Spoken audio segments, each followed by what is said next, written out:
we covered it about him being fired, but he is now pushing back on those allegations. The allegations were, of course, that he sent sexually suggestive photos under the guise of inspiration shots to male staffers on the production of X-Men 97. Yes, so Marvel fired Bo DeMayo as the showrunner for X-Men 97, and after that happened, he intentionally suggested to his social media following that they made this decision based on homophobia, because he had just recently posted a pride illustration from one of the characters in the show.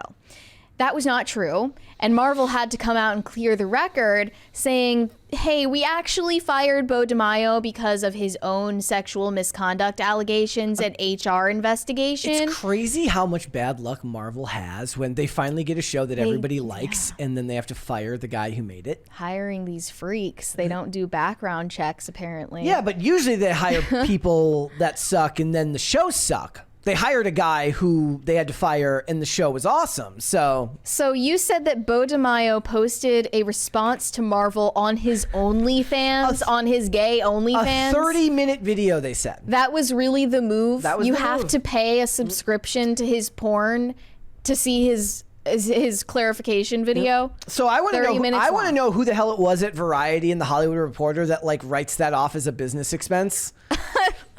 Yeah. Because we had the transcript. Someone had to do it. We had the transcript from the Yeah. Hollywood Reporter and Variety. Someone had to But somebody over take the there was plunge. just like, look, she's like, if that's my job, I guess take one for the team. It expires at the end of the month, so. Exactly. He said in the video, these allegations of egregious misconduct are false.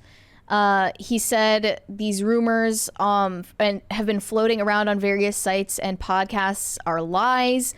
They are offensive, but more concerning is that they're a smear campaign designed to discredit my credibility in order to cover up egregious, prejudicial misconduct stretching from select crew members on X-Men 97 all the way to the top of Marvel Studios. In the chat, Unknown says his OnlyFans is free. Okay, well then somebody didn't have to write it off. And as a he's business really for expense. the streets then. That's saying something. I mean, at least charge like the price of a quarter pounder, right? I mean, have you seen how many of these magazines and news outlets are putting up paywalls? Come on. Right? If you have to pay to read Forbes, you should at least pay the price of like a Big Mac to see this dude naked. Goodness gracious.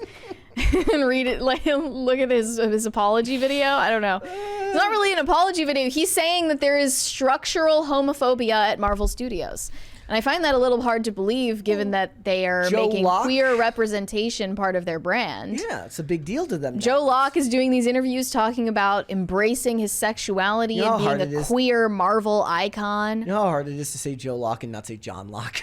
Actually, yeah, now that you bring it up, Yep. I'm reminded. Yeah, I mean, they just did all these interviews related to Agatha, Agatha all along, talking about how Marvel is fundamentally changing, and it's not just for straight white men anymore, even though everybody knows that was never true to begin with. I can't believe that they took the time to lay out multiple bullet points of takeaways from this video. It's insane.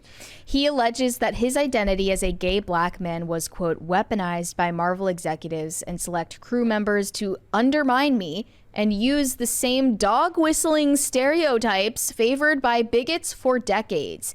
He's big, he's intimidating, too opinionated, angry, emotional, flamboyant, dramatic, a pervert. I think they meant too opinionated with two O's. Yeah, it's a little typo there. Okay. DeMayo alleges that he fought Marvel executives over his desire to adapt storylines from previously published X-Men comic book runs rather than create a brand new story for the show as they desired, and he was called, quote, uncollaborative, too difficult, and too much of a fanboy.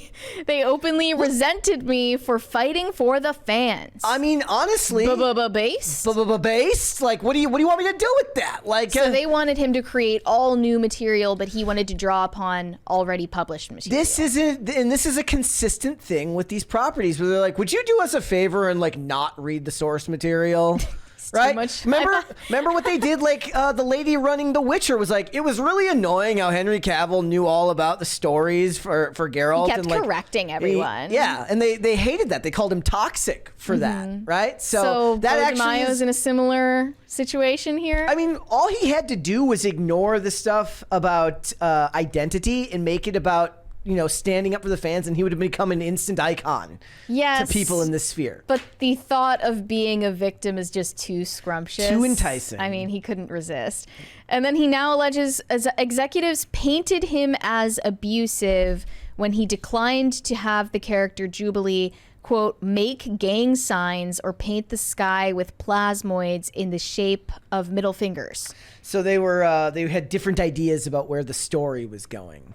I do remember there was like a story, a quote they were talking about in the original Crow movie where Brandon Lee pushed, like he only asked for one change, and he didn't want what's the girl who, I forget the character's name, the one who's Micah is the one who's with Top Dollar. Like she didn't want him to steal powers because he said it was a racist stereotype, and that was like the only request that he made, is he didn't want an Asian character stealing another person's powers. What? Because how is that a stereotype? I mean, I didn't look further into it, but that was like his one request, and that was back in like 1994. Okay. So That's didn't want bizarre. I mean, how is that a racial stereotype? Yeah. I've never heard of that before. In the chat, Sketch Therapy says that's ridiculous. Jubilee would not do that. So he's possibly in the right. It would have helped to not be sending shirtless pics to other employees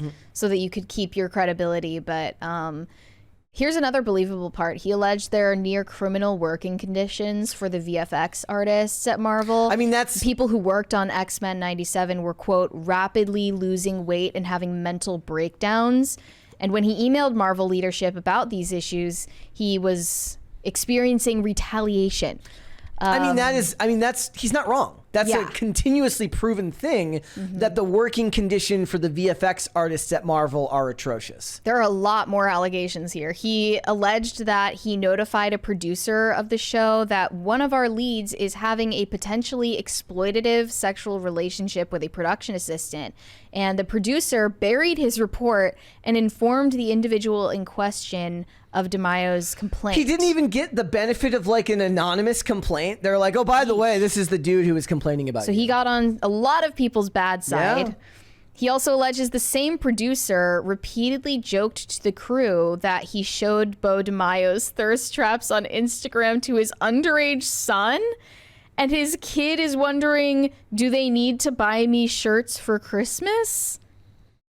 Do you think a lot of this is just like it's impossible to prove any of this stuff? There's a lot of he said, she said, right? Yeah. He alleged that an artist on X-Men 97 repeatedly denounced all men as jerks and accused DeMayo of, quote, failing the cause because he kept a male character, Cyclops, as leader of the X-Men. That's crazy. So Marvel was more over the top than he was. See, because he's presenting so many facts that seemingly contradict each other, not contradict each other, but they come from different perspectives in like who wants to believe them. Yeah.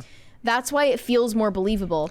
Also, people like the show, so they're more willing to give him the benefit of the doubt. He alleges that a lead artist on the show told him at a company barbecue that her husband felt, I must get a lot of dick based on how I look.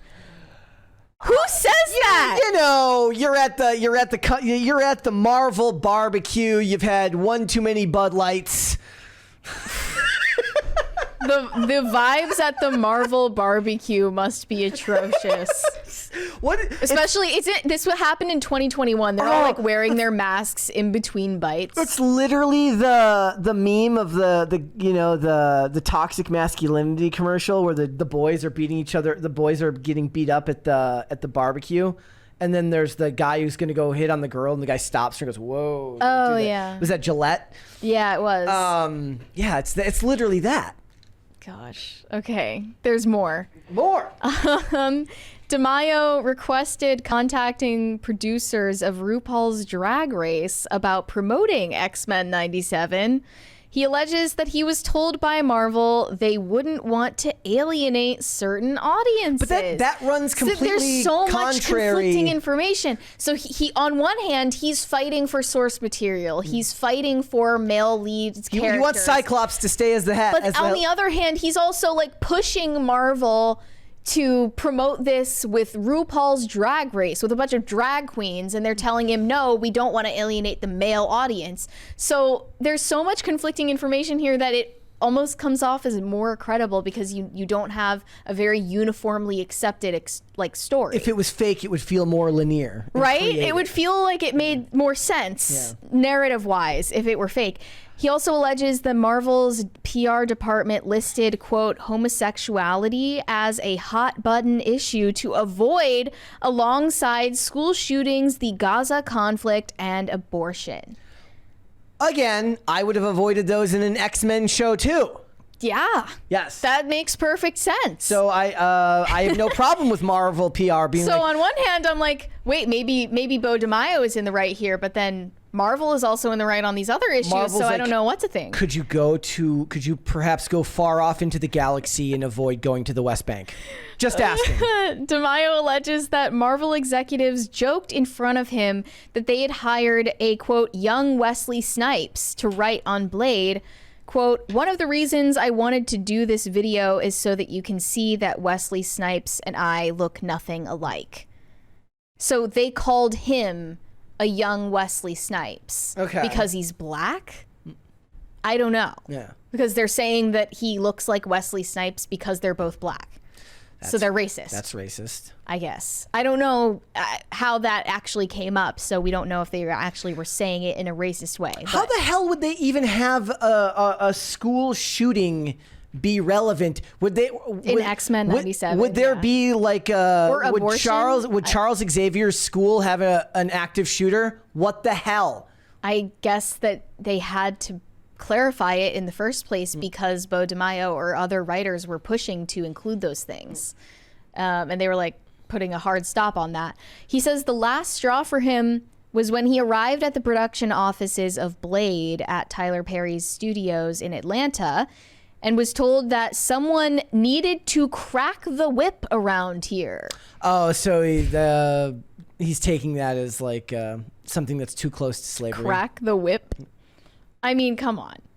That's just a turn of phrase that people use. Yeah. It doesn't mean that they were talking about Did you see like this slavery. Did you see the story the other day of like the Chick-fil-A employee who Yes, he rung up that guy's order as monkeys, the name monkeys, and it's like you're in a drive-through line. They didn't even see you, right?